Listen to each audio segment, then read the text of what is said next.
Hi, my name is Paula Coloumbe. I would like to talk to you about some strategies and some stories and some research behind ways that I've advocated for my best wellness, and I want to share with you ways that you can live your best life. With third and fourth year education in molecular biology, pharmacology, and other medically pertinent areas, I was able to self-advocate and intellectually harness agency over my health.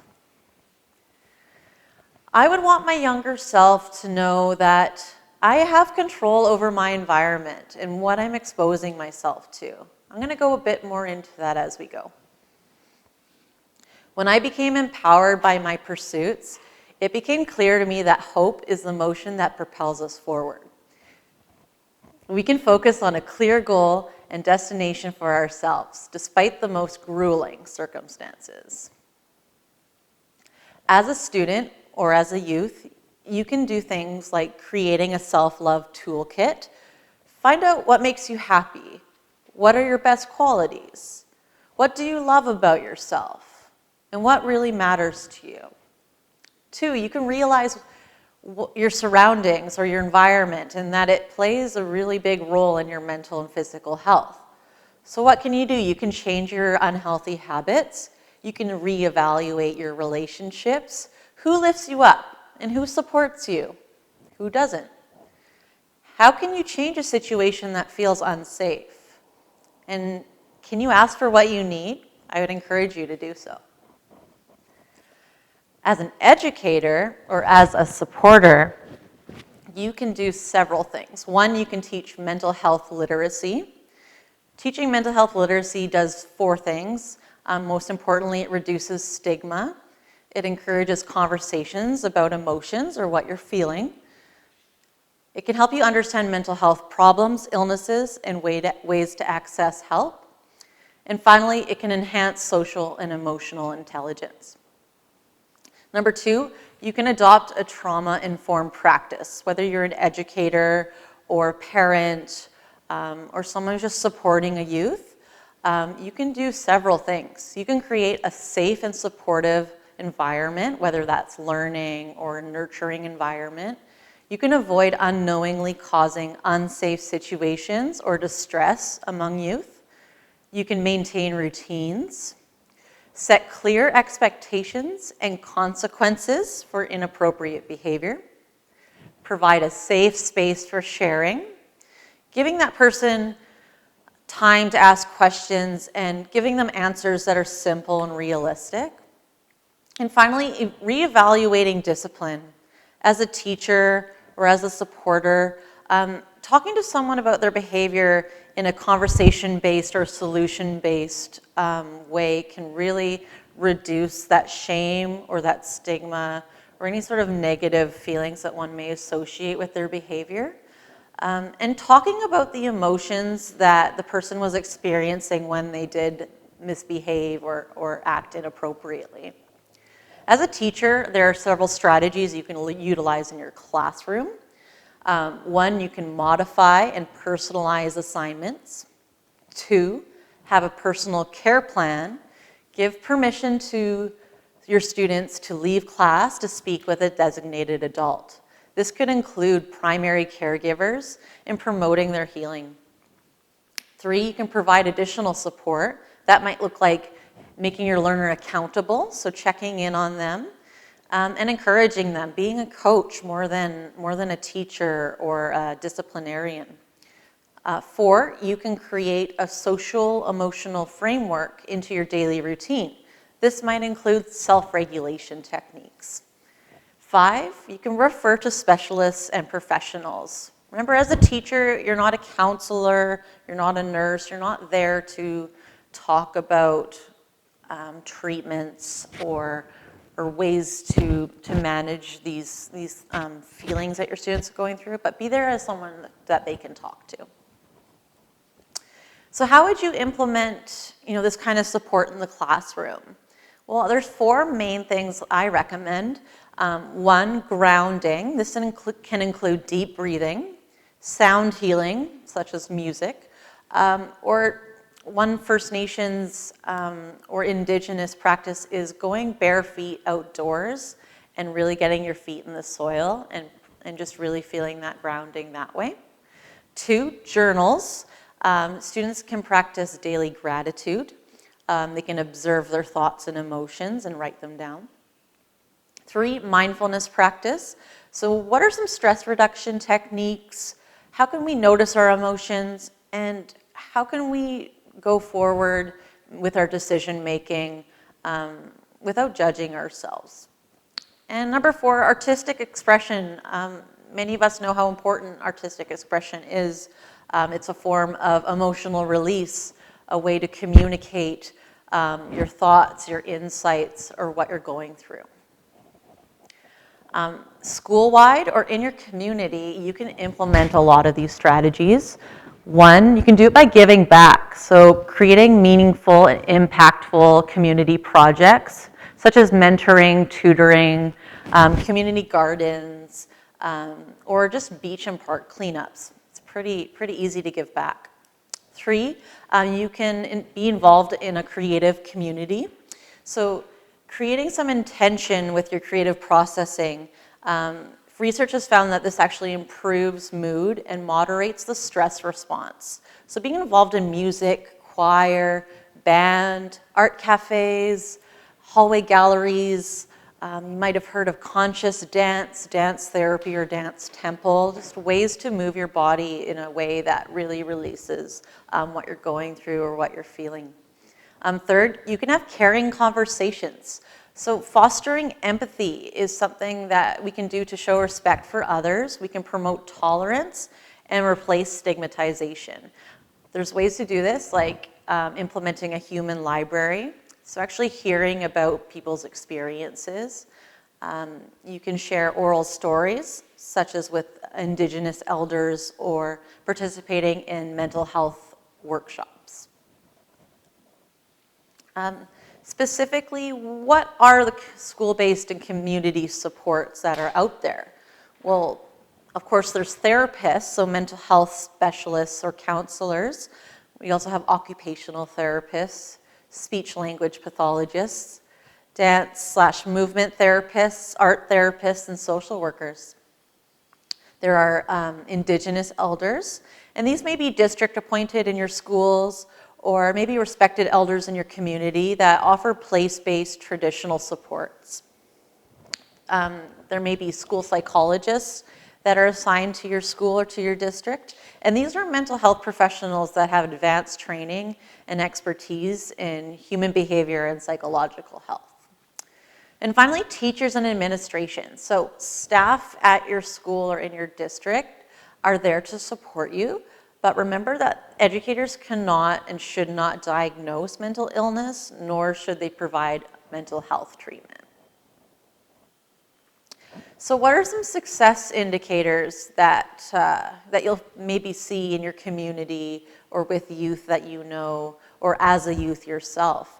So communicating, giving feedback. Students can give feedback about what they're going through socially and emotionally through journaling, inquiry, personal conversations, and I would recommend that these be ongoing, not just one day a month, one day a year, just keep it consistent. Anonymous feedback, this can really protect confidentiality or private information. Things like ballot boxes, web surveys.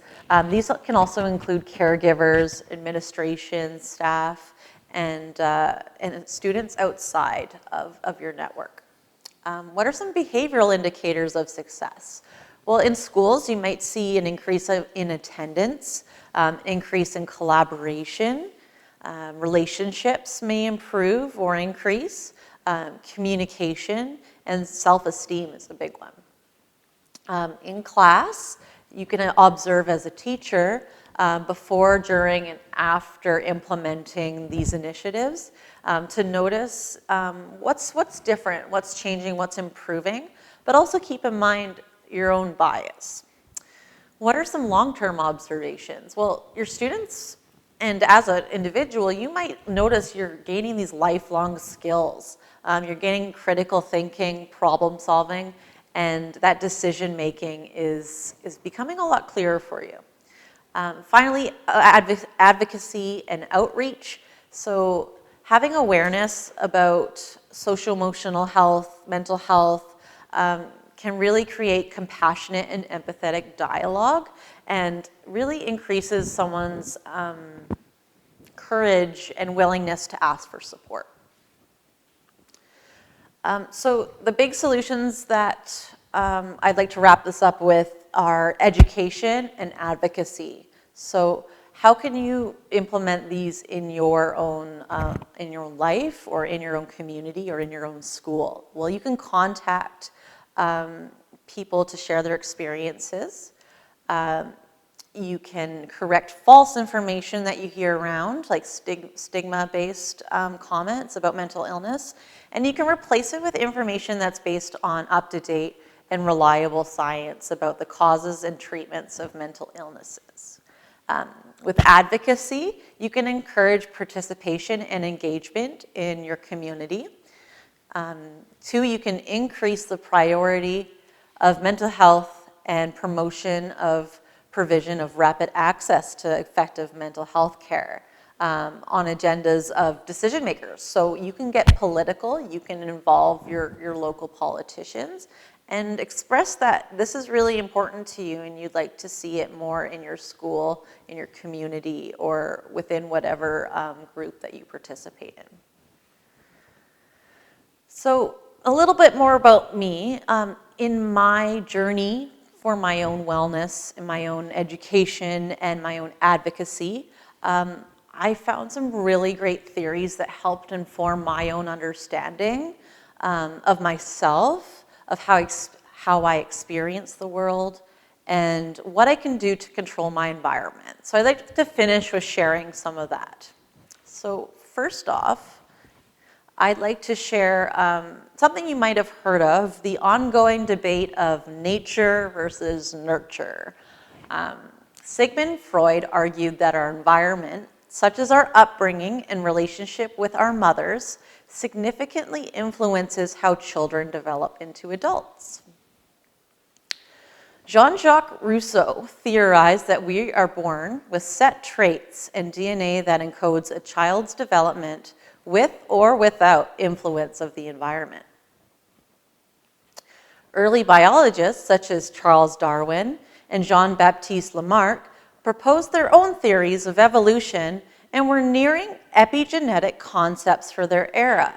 What's epigenetics? I'll get to that after. But they both agreed that adaptive changes occur in an organism in response to environmental pressure over time.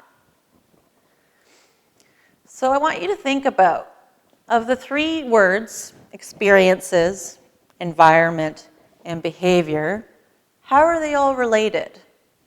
Well, remember earlier I had mentioned how you can control your environment, whether that's your own behavior, your own habits, your own experiences, and those around you or where you are. If you feel unsafe, how can you make a space safe? So I'll go into that a little bit more here, specifically on the topic of epigenetics.